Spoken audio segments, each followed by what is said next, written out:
Well, good afternoon from Two Happy Children Farm. Haven't been in the sweet corn field for a while because we've been getting a lot of rain. We 2 weeks ago ended up with 6.5 inches, and then last week we ended up with 2 inches.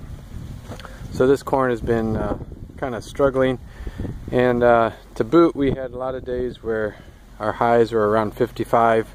Sometime the low would be at 45. So this corn hasn't moved much. Never have the same year twice. I normally try to get this sweet corn finished before November, when we'd be getting 45-degree nights.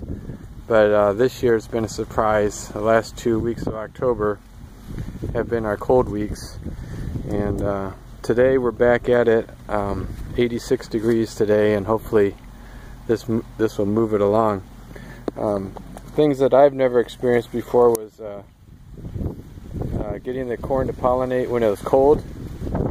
Like I said, it went below 50, and I think that was happening right at or right before pollination. So these guys had to hunker down and wait, and then put the silk out once it warmed up and started pollinating. So this is cold temperature pollination, something I've never done before. The other thing you'll notice is they're all crooked.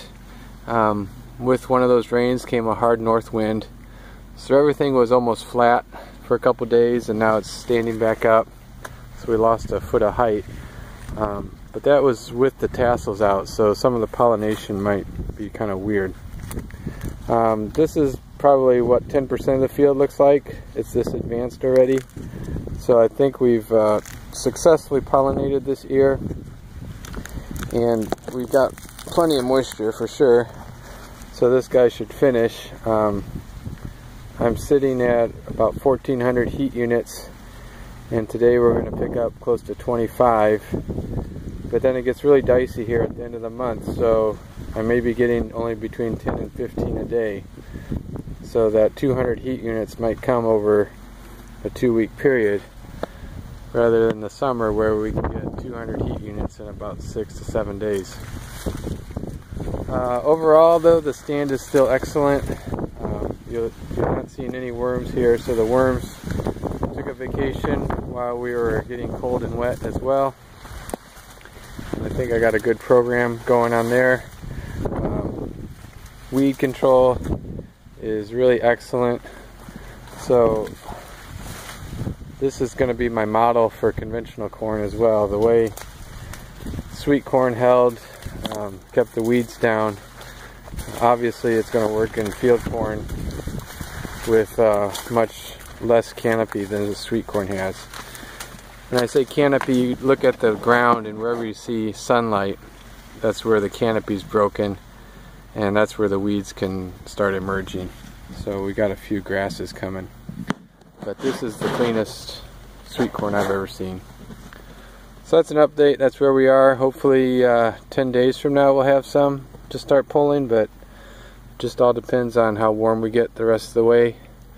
And everything's looking positive, so we're just going to manage this crop to meet its maximum potential. You just don't stop trying until you get a hard freeze.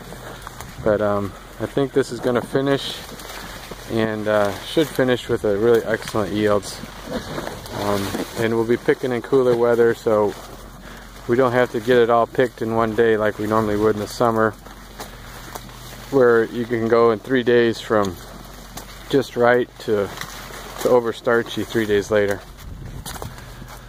There you have it, sweet corn, Central Texas, and we're making progress. Thanks for watching.